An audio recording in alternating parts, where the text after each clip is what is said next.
High, this is call madness.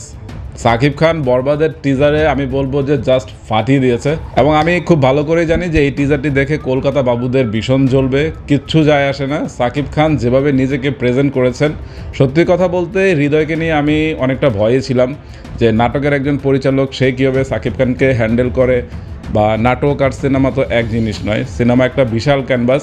কিন্তু হৃদয় নিজেকে আসলে প্রমাণ করেছেন এবং বরবাদ টিজারে বেশ কিছু ওয়াও মোমেন্ট আছে যেগুলো হচ্ছে না বললেই নয়। সাকিব খানের শেষ শটটি জাস্ট ফাটাফাটি এবং এই শেষ শটটি দেখে কিন্তু কিছুটা কনফিউশন হয় যে এই সিনেমাতে সাকিব খানের ডাবল ক্যারেক্টার থাকবে কি না। এবং আরেকজনের কথা তো না বললেই নয়, সেটা হচ্ছে যিশু সেনগুপ্ত। যিশু সেনগুপ্ত যেভাবে মানে জাস্ট ওয়াও।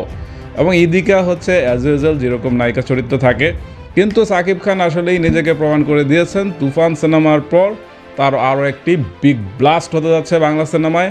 এবং বরবাদ টিজার দেখে ধারণা করাই যাচ্ছে যে দাগি আর হচ্ছে জঙ্গলি অনেকটাই ছিটকে পড়বে, কারণ আজকে থেকেই বলা যায় যে সাকিব ভক্তদের কিংবা বাংলাদেশের মুভি লাভারদের ঈদ শুরু। এবং টিজারটি দেখে আসলে হল মালিকরাও পাগল হয়ে যাবে, যারা হল বন্ধ করতে চেয়েছিল তারাও এখন বলবে যে বরবাদ আমাদের লাগবেই। এবং বরবাদ টিম একদম ঠিক পথে এগোচ্ছে এবং বরবাদের হাইপ, যারা মনে করেছিলেন যে বরবাদের হাইপ কমে গেছে, তো বরবাদের হাইপ কিন্তু আবার উঠছে।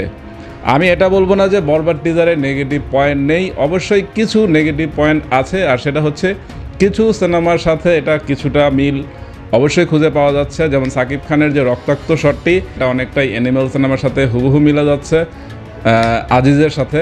তাছাড়া আমি যদি অন্যান্য বিষয়গুলো ধরি, হৃদয় আসলেই বিগ ক্যানভাসে বরবাদকে নির্মাণ করেছেন, কারণ কিছু সিনেমাটিক শট আসলেই ভালো হয়েছে।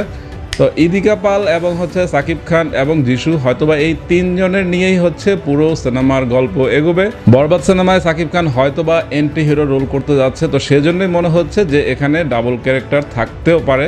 এবং আসলে টিজারটি আমার কাছে খুবই দারুণ লেগেছে, মিউজিক বলেন। তো প্রপার একটি বাংলা সিনেমায় কিন্তু আসছে এবং হৃদয় মোটেই হতাশ করলো না, এবং সেই জন্য হৃদয়কে অসংখ্য ধন্যবাদ। তো আমি বলবো যে বরবাদ জিন্দাবাদ। তো বরবাদ নিয়ে ঈদটি শুরু হলো এবং বরবাদের টিজার আসলেই এই সিনেমার হাইপকে দারুণভাবে তুলে ধরছে। এবং সাকিব খানের কথা আর কি বলবো, এই লোকটি গত 4-5 বছরে যেভাবে নিজেকে প্রমাণ করেছেন, কখনো সে হচ্ছে রাজকুমারের সুমন, কখনো তুফানের তুফান, কখনো হচ্ছে দরদের দুলুমিয়া, প্রত্যেকটি ক্যারেক্টার আসলে সে নিজেকে একদম সঁপে দিচ্ছে, মানে চরিত্রের প্রয়োজনে সে আসলে এখন সব কিছু করতে পারে। তো মনে হচ্ছে বরবাদ আসলেই সব কিছু বরবাদ করে দিবে। আপনারা যারা আমার ভক্ত, এতদিন যারা আমার ভিডিও দেখছেন, তারা প্রত্যেকেই জানেন যে টিজারের ফার্স্ট রিয়াকশন আমি দিয়ে দিই এবং তারপরে কিন্তু টিজারের খুঁটিনাটি বিস্তারিত আপনাদের সাথে, মানে টিজারটি কীভাবে এডিটিং করা হলো বা টিজারের মিউজিক কতটুকু আছে, ডায়লগ কীভাবে ব্যবহার করা হয়েছে, সব কিছু বিস্তারিত কিন্তু আমার টিজার এডিটিং ব্রেকডাউনে পাবেন। তো আপাতত বলতে চাই যে বরবাদ জাস্ট ফাটিয়ে দিবে এবং ফাটিয়ে দিল। তো সবাই ভালো থাকবেন, বাই।